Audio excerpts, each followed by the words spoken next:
Welcome to the Tech Egg. Don't get scrambled. Enjoy the video. In this video, I will explain how to make chocolate with cacao. First, ensure you have fermented and dried cacao beans. Roasting is a crucial step, as it develops the deep, complex flavors we associate with chocolate. You'll want to roast your beans at approximately 120 degrees Celsius for about 20 to 30 minutes, depending on your desired intensity.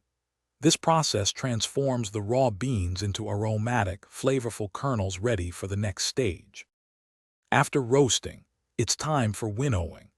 This involves cracking the roasted beans and separating the valuable cacao nibs from their papery husks.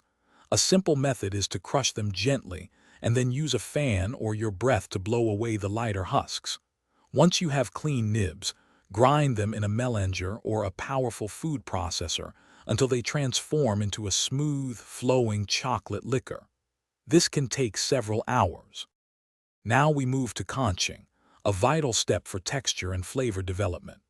This process involves continuously mixing and aerating the chocolate liquor, often for many hours, sometimes even days.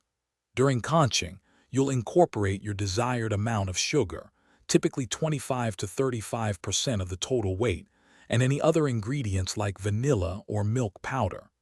This long process ensures a silky smooth, well-developed chocolate.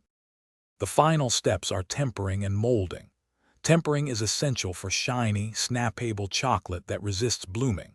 You'll heat the chocolate to about 45 degrees Celsius, cool it down to 27 degrees, and then bring it back up to 32 degrees. This precise temperature control creates stable crystals.